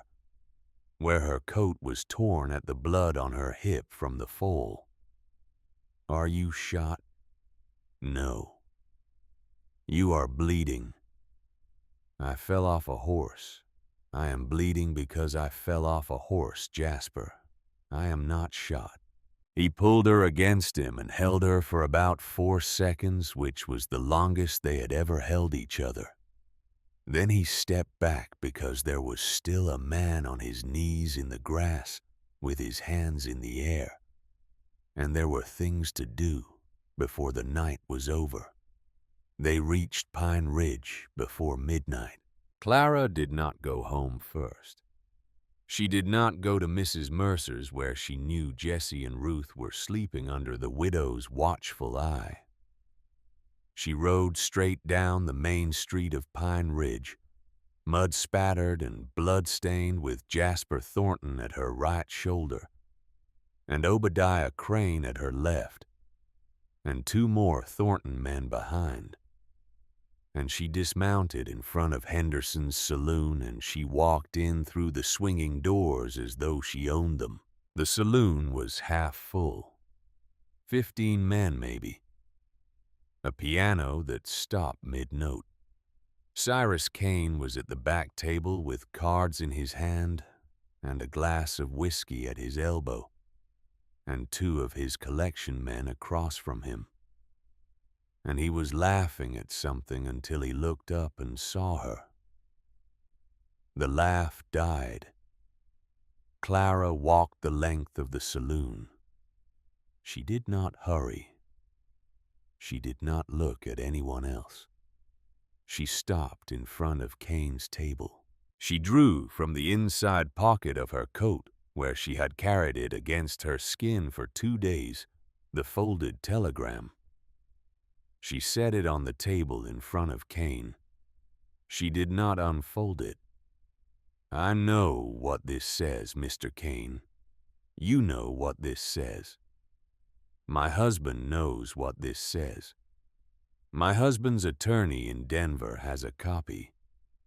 The territorial governor will have a copy in his hand by Thursday if I do not countermand the telegram that is already written and sitting with Mr. Crane there." Kane's hand moved toward his coat. "Don't," Clara said. He did not. "2 choices, Mr. Kane. 1. You walk across the street to the jailhouse right now in front of these witnesses, and you sign a full release of the Whitfield obligation. Every dollar. You also sign a written statement that Mrs. Augusta Thornton of Denver paid you $2,000 above the settled debt in exchange for continued harassment of my family. 2. You pull that piece out of your coat and see which of us is faster. And then, if by some chance you are faster, you answer to the 4 armed men standing behind me and the federal marshal my husband has already wired from Denver. Choose Mr. Kane. I am tired. I would like to go see my father." The saloon was the kind of silence that only comes when a full room is listening to one person breathe. Kane's hand came out of his coat empty. They walked him across the street under the eyes of half the town. In the Pine Ridge jail, Ezekiel Whitfield rose from a cot in a cold cell, and his face when he saw Clara came apart all at once. The deputy unlocked the door. Clara held her father for a long time. He was thinner than he had been in October. His cough was worse. She walked him home through the dark streets of Pine Ridge, with her arm around his waist, and Jasper on his other side, and Jesse came running barefoot down the road from Mrs. Mercer's house when he heard the horses, and Ruth was not far behind. And there was for perhaps 10 minutes at the front step of the Whitfield cabin, a scene that Clara would carry with her for the rest of her life. Her father upright, her brother and sister clinging to her skirts, her husband standing behind her with his hat in his hand, the light of the kitchen lamp falling on all of them through the open door. Cyrus Kane signed every paper that was put in front of him that night. He left the Colorado Territory on the dawn stage the next morning and was not heard from again. The governor's reception in Denver was set for the second Saturday of January. They had 21 days. Jasper sent to St. Louis for a dressmaker named Beatrice Hollis, a small, sharp woman who arrived at Thornton Hall with 4 trunks and a face that had seen society at every altitude. She measured Clara, studied her, asked 3 questions, and began to cut. She did not suggest jewels. She did not suggest feathers. She cut a gown of deep pine green velvet that had been brought up from Philadelphia in September, and she said, holding a lamp up to the fabric as Clara stood still, "Mrs. Thornton, you are not going to pretend to be one of them. You are going to make them notice that you are not." Clara learned 3 dance steps and refused to learn a 4th. She learned, more importantly, what was in the Thornton will. Jasper spread it across the desk one evening in the study where 3 months before she had laid a pocket watch and demanded his real name. He showed her the main clauses. He showed her the one his aunt had planned to use. He showed her because she asked every page. On page 9, in a subsection, his own attorney had apparently never thought to emphasize, Clara found a single sentence: "No member of the board of directors shall be empowered to exercise decision on company matters if said member shall be found to carry personal indebtedness in excess of $10,000. She read it twice. She read it a 3rd time. She folded down the corner of the page, and then she unfolded it, and she did not mark it at all because some things are best carried in the mind and not in the paper. Jasper. Yes. Your aunt. What do we know of her finances? I do not know. She has her own inheritance from my grandfather. She lives in Denver. She is expensive. Can we find out? He looked at her. He had come over the past few weeks to know the particular quiet in her voice when she had begun to see something he had not. I will have Mr. Finch look into it. Mr. Beauregard Finch, a heavy-lidded lawyer from Denver, who was missing the last 2 fingers of his left hand and made no effort to hide them, took 3 days. On the 4th day, he sent a telegram that Clara read twice at the breakfast table and then passed without comment across to her husband. Jasper read it and set it down very gently on the tablecloth, as though it were a thing that might break under too much handling. $18,000, he said, at the Gentlemen's Club alone. Mr. Finch believes there is more elsewhere.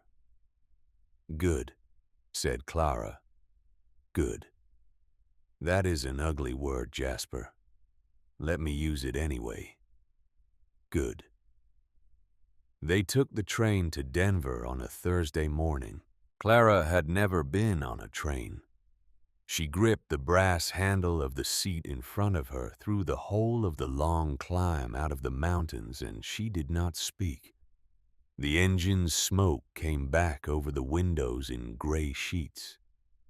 The whistle sounded 3 times at the switchbacks.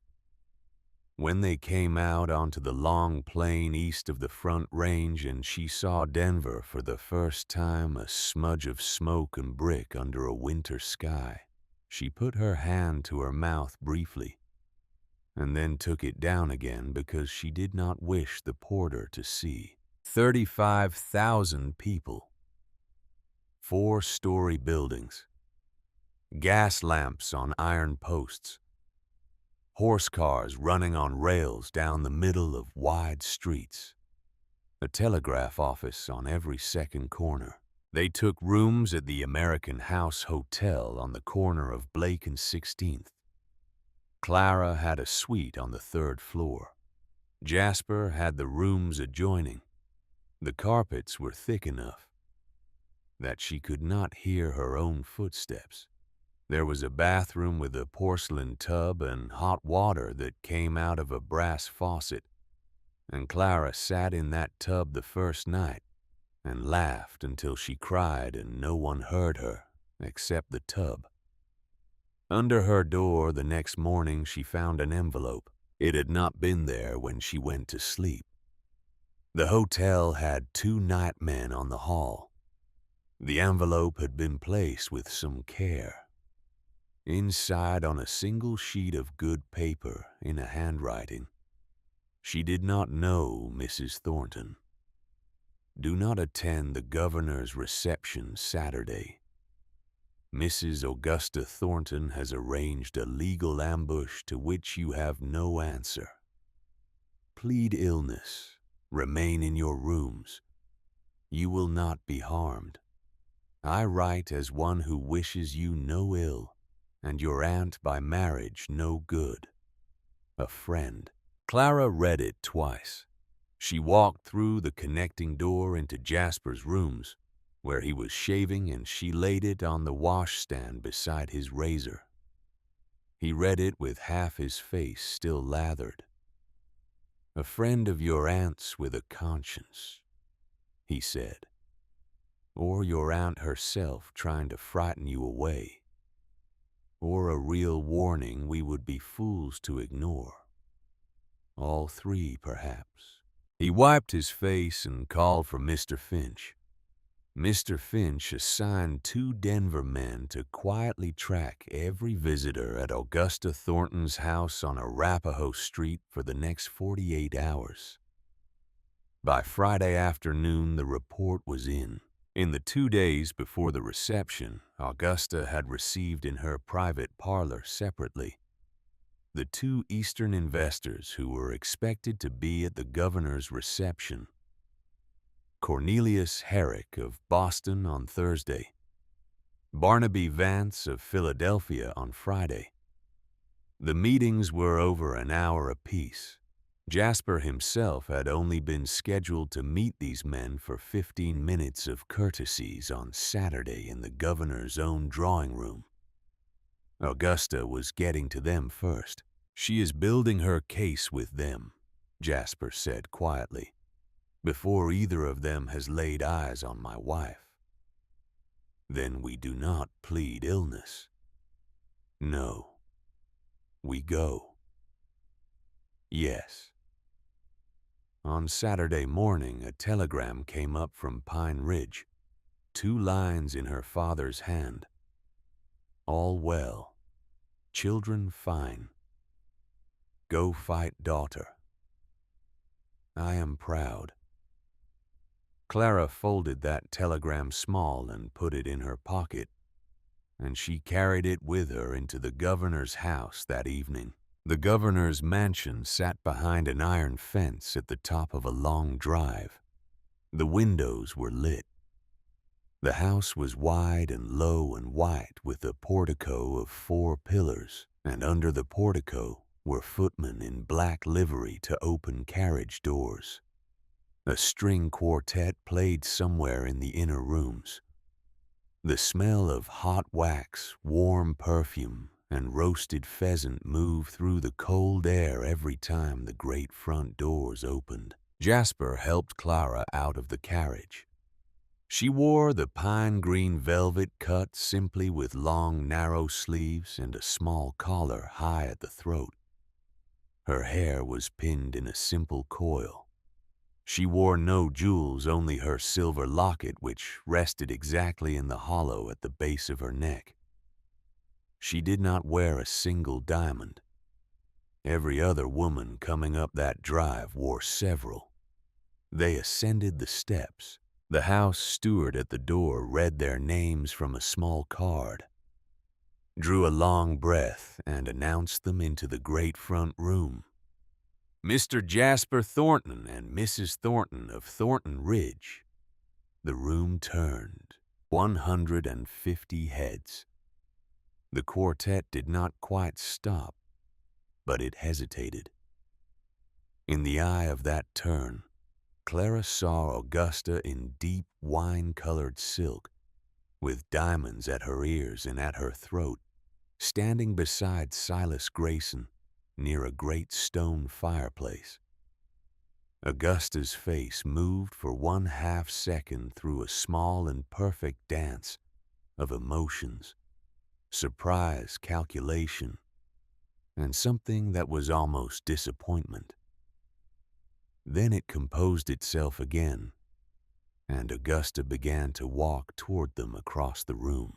Dear niece, aunt, I did wonder if you would find the courage. I was never in any doubt, aunt. Augusta's pale eyes moved briefly to the locket at Clara's throat. She knew it. Of course she knew it. She had seen it as a girl on her older brother's wife. Something in her face tightened that she could not quite hide. And Clara saw it, and Clara did not comment on it. And that perhaps more than anything else in the first minute of that evening told Augusta Thornton that the miner's daughter was not the creature she had been counting on. Jasper moved them through the room. He introduced Clara to a copper magnate from Leadville, whose wife had been visibly drinking for an hour already. He introduced her to the wife of a state senator, who asked Clara whether she had purchased her gown in Paris. Clara smiled politely and said, "No, Mrs. Parrish. Mrs. Hollis of St. Louis cut it on a table at our home. I am told the fabric came from Philadelphia. I could not tell you more than that." A silence and then a small ripple of laughter from 2 men standing nearby. Silas Grayson materialized at her elbow with 2 men apace behind him, a short, heavy man with a white beard and a tall, thin man with spectacles. "Mrs. Thornton, may I present Mr. Cornelius Herrick of Boston and Mr. Barnaby Vance of Philadelphia. Gentlemen, the Mrs. Thornton, your hostess, has been describing to you these last days." Herrick bowed over her hand. Vance, the thin one, did not bow, only inclined his head and looked at her through his spectacles with the dry attention of a man deciding whether he had been sold a bad horse.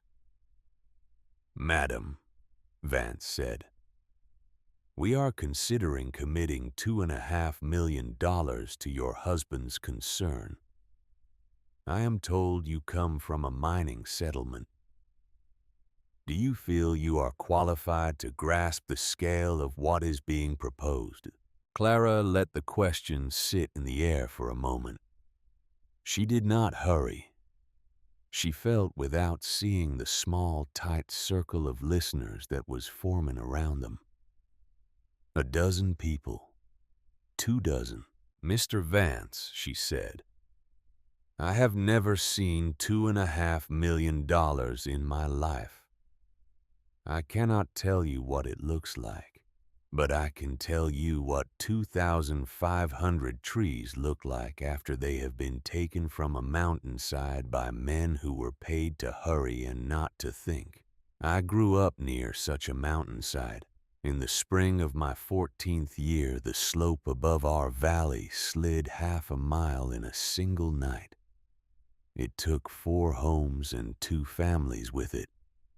One of them was the family of a girl I had gone to school with. Her name was Mary Ellen Pickett. She was 11 years old. I can tell you, sir, what her mother's face looked like the morning they pulled her out of the mud. I do not know what your 2.5 million looks like. I know what 20 feet of mud on top of a child looks like. I would rather invest in a company that understands the difference between those two things than in a company that does not.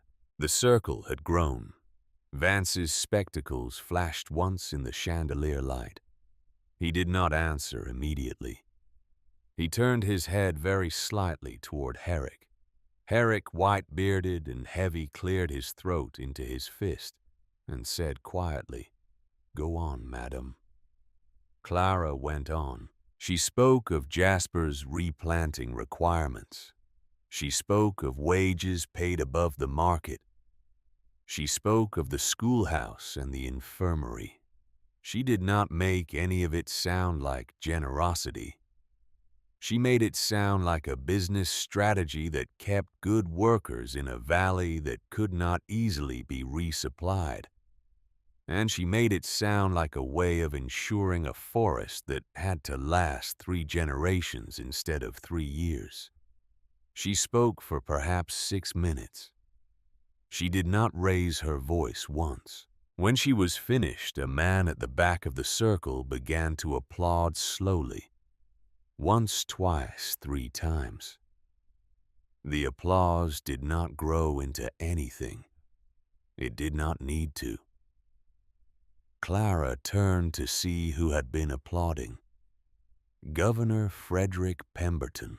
He was a tall man, white-haired, straight-backed, with the long, careful face of a judge.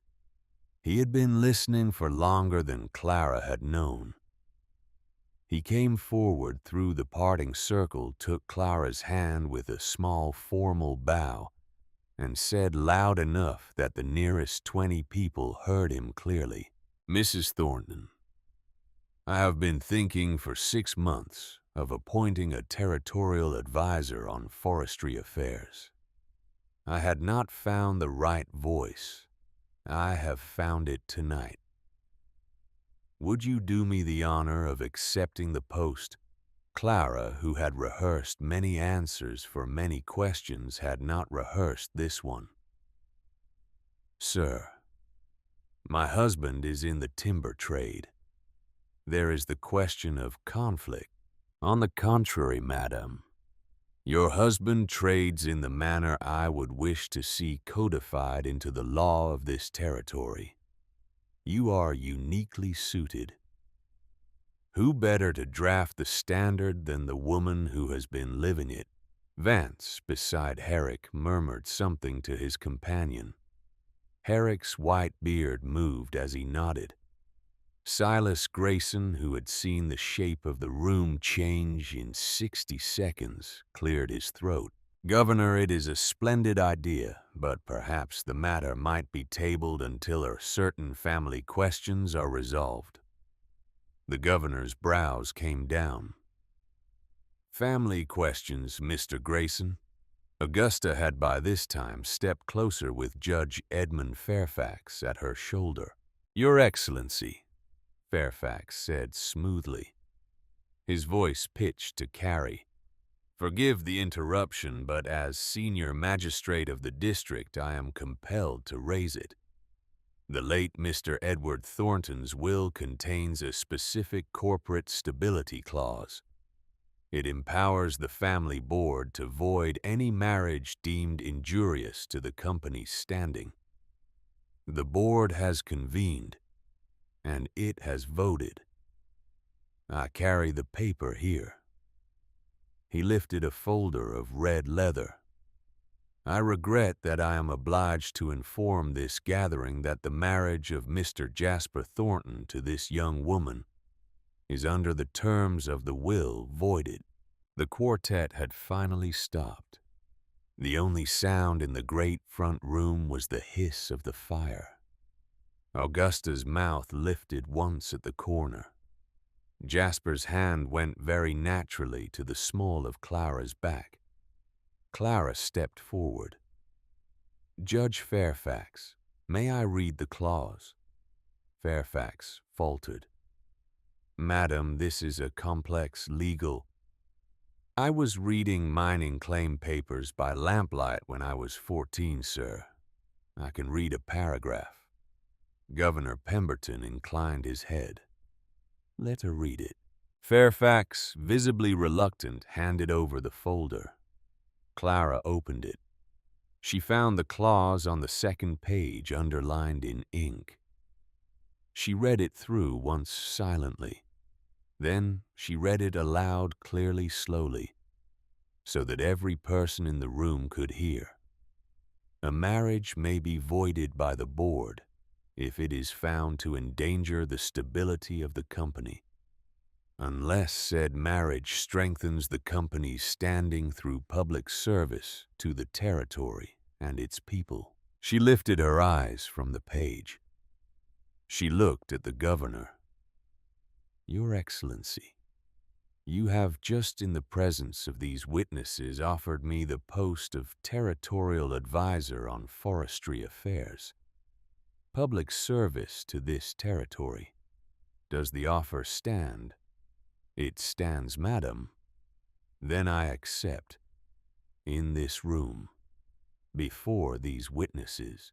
The governor turned to a secretary who had stepped through a side door with a leather portfolio, as though he had been waiting for a cue. A paper on the territorial seal was drawn out. A pen was dipped. The governor signed. Clara signed beneath him. The secretary blotted the signatures, and it was done on a corner of a drawing-room table in the sight of the entire assembled society of Denver in under 2 minutes. Clara turned back to the judge. She handed him his folder. "The clause is satisfied, Judge Fairfax. The marriage is not voided, unless you wish to argue against the governor's own seal." Fairfax did not. Augusta's diamonds caught the chandelier light as she moved one half-step backward. Clara did not let her retreat. "Aunt." Augusta stopped. Clara lifted the folder back from the judge and turned a page. "There is one more clause I wish to read out. Page 9, Section 3. No member of the board of directors shall be empowered to exercise decision on company matters if said member shall be found to carry personal indebtedness in excess of $10,000. Governor, I believe this is pertinent to the board vote Judge Fairfax has just described." The room was listening again. The second silence of the evening. "Aunt Augusta, is it true that you currently owe $18,000 at minimum in gambling debts to the Denver Gentlemen's Club?" Augusta's face did not go pale. It went empty, which was a more terrible thing. "That is a private matter." "Is it true, Aunt—" "I will not answer, Governor." Pemberton's voice was very quiet. "Mrs. Thornton, is it true?" Augusta did not answer. She could not. Her throat was too tight. Pemberton turned slowly to Judge Fairfax. "Judge, a board member, out of compliance with the standing clauses of the controlling instrument, cannot exercise decision. You know that as well as I do. The board vote that produced the annulment order is therefore void. The order is void. The marriage stands. I would suggest, sir, that you take your folder home with you this evening and reconsider whose instructions you are willing to carry in future." Fairfax bowed wordless and stepped backward into the crowd. Silas Grayson was saying something urgent quietly to Cornelius Herrick. Herrick was nodding without looking at him. Vance, the thin man in the spectacles, stepped past Grayson, entirely approached Jasper, and extended his hand. Mr. Thornton, my partners and I wish to continue the contract conversation tomorrow morning, at your convenience, without Mr. Grayson, if you do not mind." Jasper shook the offered hand. Augusta Thornton turned in her wine-colored silk and her diamonds and walked out of the governor's house. She did not speak to anyone on her way out. She did not look at her nephew. She did not look at Clara. By morning, the hotel steward at the American House reported that a woman answering her description had taken the 11 o'clock Central Pacific, bound for San Francisco, with 2 heavy trunks and no return ticket. She did not come back to the Colorado Territory then or ever. On the balcony of the American House near midnight, Jasper and Clara stood together in the cold, with the lights of Denver spread below them like the embers of a low fire. Mr. Finch had come up with one last telegram. 18,000 had only been the beginning. The full reckoning of Augusta's debts across 3 cities. 3 private banks and 2 brokerages came to $42,000. She had intended, had the contract and the marriage gone her way, to push for the sale of a 30% stake in Thornton Timber to a shell company of her own construction, and to skim the proceeds until her ledger was clean. "She was not trying to break us up over vanity," Jasper said quietly. "No. She was trying to take my father's company out from under me to cover her own ruin." Yes. He stood a long while with his hands on the balcony rail. "I am going to pay her debts, Clara." She turned her head. "I know you are," she said softly. "She is my father's sister. She is the last of his generation. I will not be the Thornton who leaves her to rot. But she will not be back. That will be the condition. Mr. Finch will arrange it." Clara reached up to her throat. She touched the silver locket briefly, and then let her hand fall. "Jasper." "Yes. I would like tonight to move into the West Wing with you." He did not turn. He kept looking out across the city, but she saw his throat work. "Are you certain?" "I married a stranger 3 months ago because I thought I had no choice. Tonight I know you, and I am choosing you of my own will in full knowledge of who you are and what you carry. That is a thing I could not say before tonight. I can say it now." He turned to her then. He did not speak. He put his hand under her jaw very carefully, the way a man handles a thing he has been afraid all his life of breaking, and he kissed her once briefly on the forehead. Then he offered her his arm. They went inside. They traveled back to Thornton Ridge 3 days later.